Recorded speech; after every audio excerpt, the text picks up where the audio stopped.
We're back here with the Baal Sulam's Matan Torah with commentary by Rabbi Avraham Mordechai Gottlieb, who I'll be referring to as the Rebbe Shlita. We are on page 76 in section 8. This is our 10th class. If you've made it this far, thank you so much. I hope you've been enjoying it, and I hope you've been sharing it with others who you think would also enjoy this amazing Torah. So the bullet points that start off this section is, the receiver feels shame when receiving a free gift. As well as, you can never completely fulfill the wants of other people, for you cannot give them a sense of independent acquisition. And finally, God's perfection requires that He give without causing shame. So God gave us a sense of independent acquisition by means of our actions in Torah and mitzvot. We're essentially speaking about the bread of shame, and as to why we need Torah and mitzvot. Why do we need this refinement whatsoever is what we were touching on in the last class.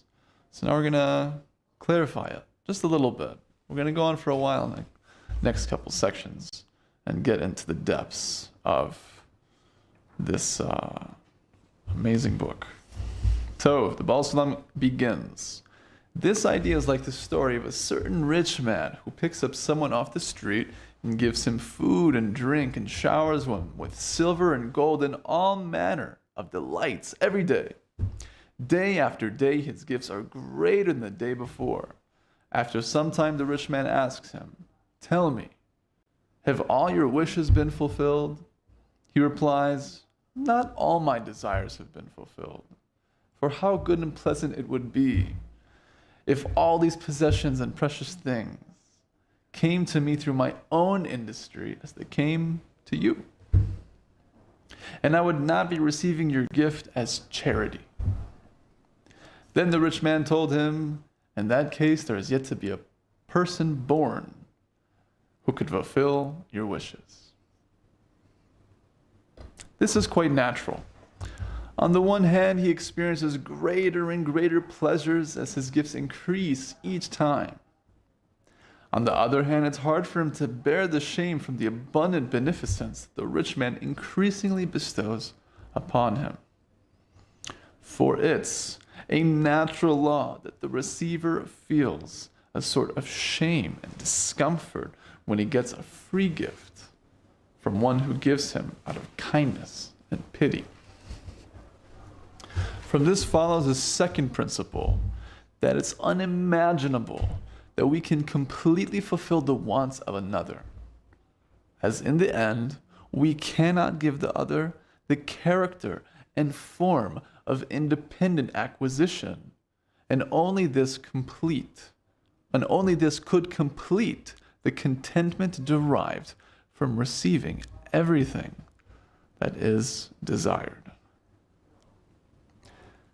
In a similar light, since we've been speaking so much about these notions of the desire to receive and the desire to give, I think it's important to note the culture and the overall consciousness of the Jewish people today.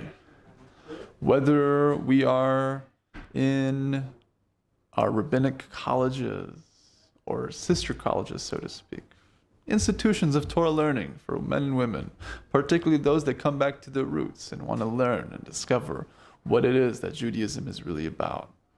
And these are amazing institutions, and they provide great stepping stones for so many people, as I was one of them. But the consciousness within these institutions, for the most part, and there's lights of hope in the sections of the baal teshuva sections, those who return to their roots. But so much of it is what we can acquire. And it's understandable that that's how we start, because we have a principle from our sages, from Chazal, that from lo lishma to lishma. So if you want to attract someone to Judaism, talk about the amazing rewards and all that is to come. And that's good if it's met at some point with the real goal the intended purpose of the Torah and mitzvot to reach the state of giving and godliness. So unfortunately, Klal Yisrael has experienced a terrible tragedy last week in Meron on Lag BaOmer, during a minor holiday that has the light of a great one, celebrating the life and work of Rabbi Shimon Bar Yochai, a great Tanna, really a sage. He is part of Chazal. Passed away on this day. I was actually born on the same day. And on this day, so many go up as in a pilgrimage to celebrate with dancing and bonfires in the city of Meron, close to the holy city of Tzfat. And 45 people perished. And I wish all of those families peace and unity amongst each other. And may the souls that were lost have the highest aliyos, the highest elevations. Could be that the 45 people that passed away, considering everything is from the Creator, like anything is a message. As 45 is the gematria, it's the same numerical value as Adam, man. Every person is a spiritual world, all the more so 45. And the case, though I don't know all the details, and there seems to be confusion in terms of reports, I don't know exactly what happened. But seems like to some degree there were Jews killing Jews. And that's cosmically an incomprehensibly terrible thing. The point is that those who went up there, for the most part, myself included when I went there 2 years ago, but the culture is the segulas, the treasures, the things that can be earned nearly for free. And there's many of these things in Judaism. Go to this place, do this thing, learn this particular section, and it's a segula to manifest this type of bracha, this type of blessing in your life, so on and so forth. So the mode of consciousness that people have when they go on these trips, on these pilgrimages, is to receive. They want a certain thing in life, and that's natural. I'm not belittling the notion of people wanting to receive anything, because that is our chomer, that's our absolute raw material of a being. But if it's not met with the consciousness of at least some idea of I'm receiving this in order to bestow, as high as that is, but at least the idea that that's what we're aiming for, then we're going the other direction.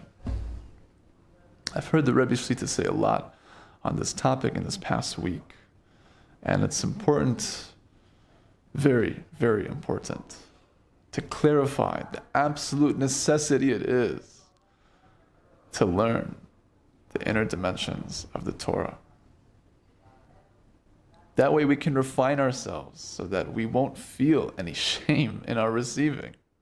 We can finally correct our vessels and be able to receive in order to give. But unfortunately, it's not important for us. The Shekhinah is in the dust, so to speak. Our collective soul is sleeping. It's more important for us to go get a good steak, or go learn other things that are interesting and the information stimulates our mind, and we can work on our critical thinking skills via the Talmud, or learn just plain information on how to live our lives practically with the body of Jewish law, halacha. But it's not being met with the intention as to why and what we're really aiming for. Life is a journey. And the end of the map is the Creator. Dvekas, as we've been speaking about, oneness. So it makes sense that to get to the end destination, which is our purpose, is that we would need the map. Pnimius Torah, the inner dimensions of Torah and the Kabbalah, is that map. It's an exacting map on how to get from point Aleph to Tav, from A to Z, from beginning to end. If we were to just stick with the revealed portions of the Torah, though they are mapped to a degree, it's like getting a partial map. It's like getting just a snapshot from Google Maps or Waze, as opposed to the whole thing that we're looking for, which is a long, beautiful journey. So it'd be logical to say that to get to where we need to be, we need the whole system, not a partial one. We need a balanced diet. So for those who feel inspired to start up a conversation, speak to those who care and are also interested in the inner dimensions of Torah, and try to branch out, because it's oh so important. And the pleasure that we're seeking in return, in regards to receiving, in regards to these segulas, in essence, is the desire and pleasure of children. An adult, a mature pleasure is to give and to do the work and to serve the Creator.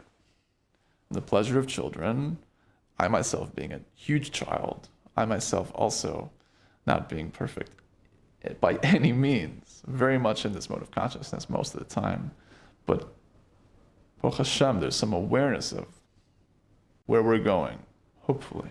So let's work on it. Sorry for the digression, but it's a time-sensitive matter. This has just been happening, and it's ultimately relevant to whoever's listening and enjoying this series up until now, because we are learning to some degree Pnimiyas Torah. We're speaking about the importance of elevating our consciousness. Even this book is called Giving, the essential teaching of the Kabbalah. Tov.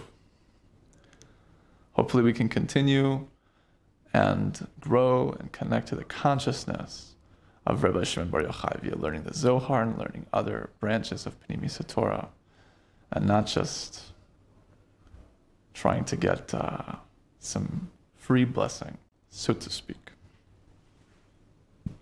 It requires toiling, which we're going to get into.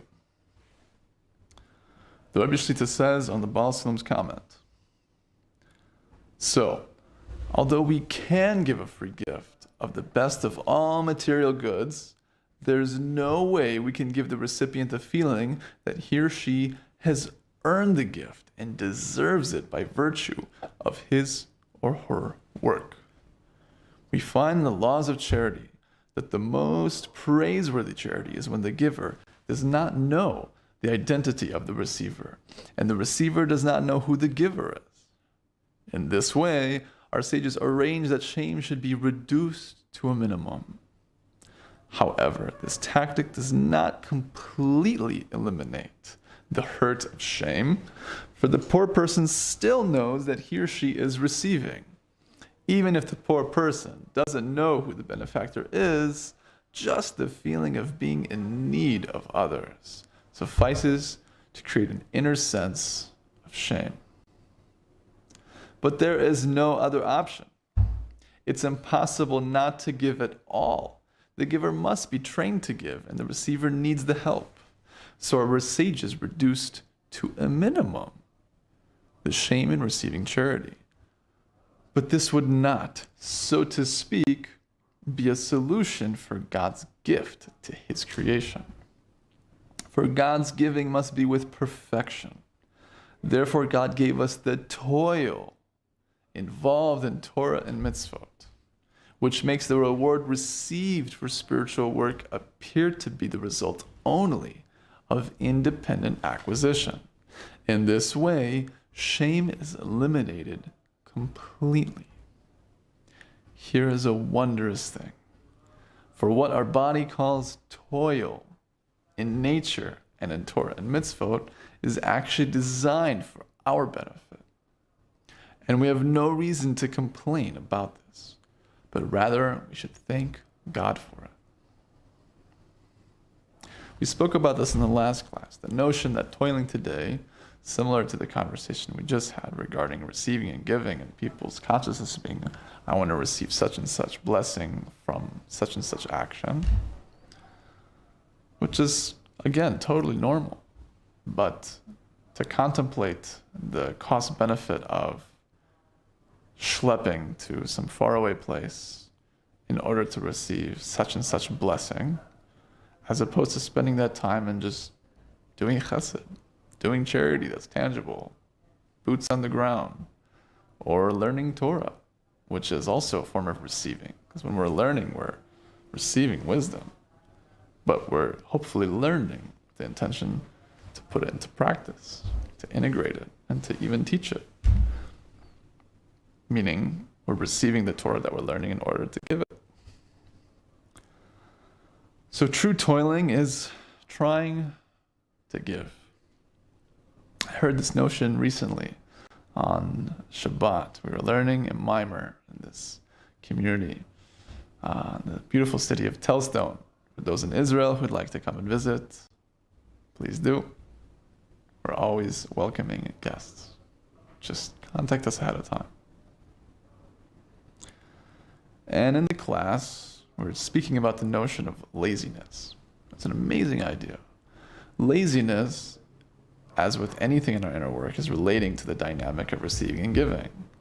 Meaning, I could have zrizus, I could have great alacrity, I can run everywhere and do so much, and it could still all be for me.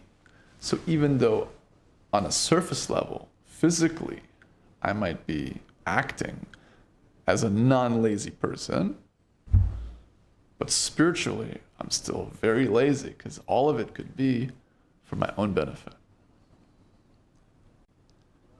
So we're lazy to do things for others, to do acts of giving, to put in the real spiritual work. Speaking for myself, I'm very lazy. That's toil. So toiling in Torah is this as well, and being able to integrate it. So as opposed to thinking to oneself, Talmud Torah keneged kulam, learning Torah is the most important thing in the world, and it can be, most definitely. But if someone comes up to you and asks you for help while you're learning Torah, the answer is not to say, I'm learning Torah. I can't help you right now. The real thing is that I'm in a mode of consciousness of receiving this Torah because I'm learning it. So I'm going to close the book and rather I'm going to give to you. That's the ideal. Why?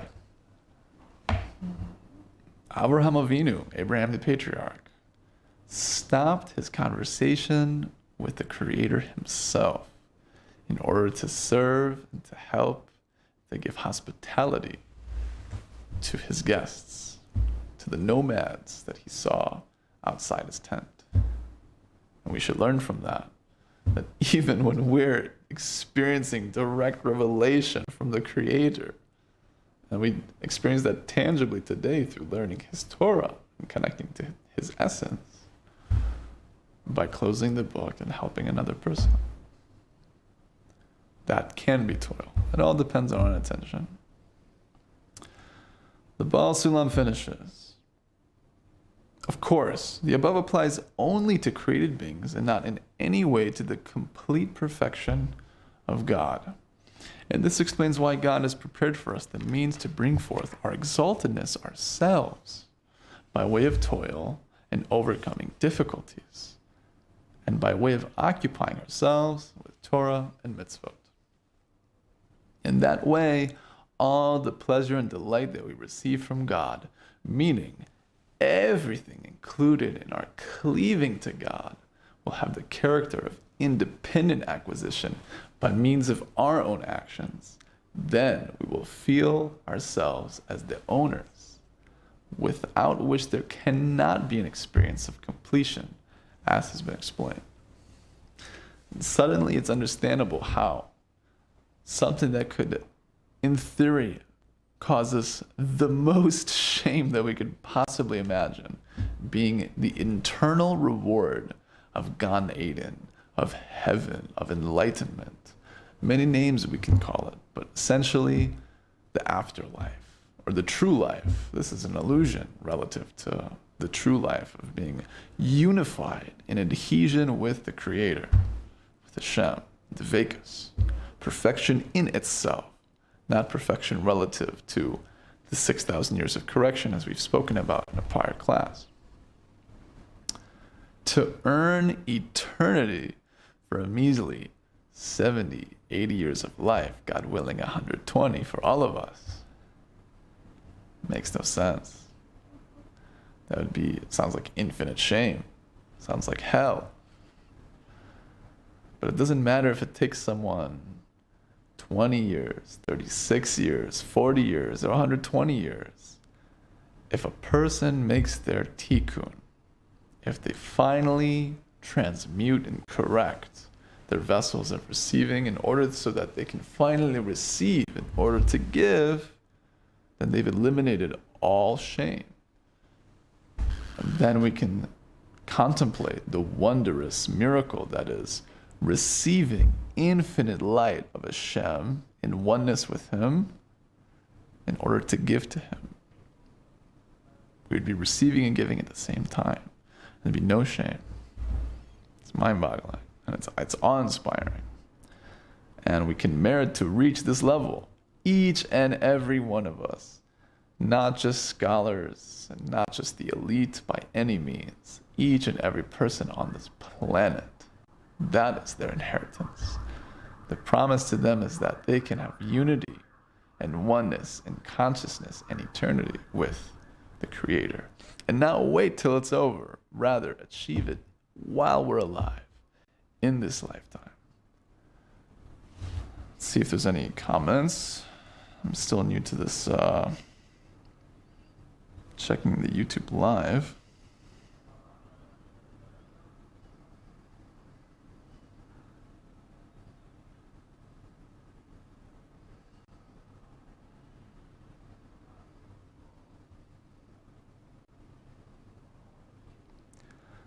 Maybe I missed earlier ones. I don't know. I think we're okay. Tov, thanks for tuning in. Thank you for watching.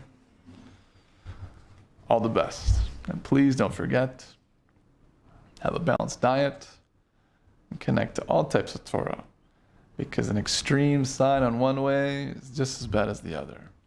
We need body and soul. We need the inner part and the outer part. And this way we can slowly but surely come to the redemption. May it be speedily and soon. All the best.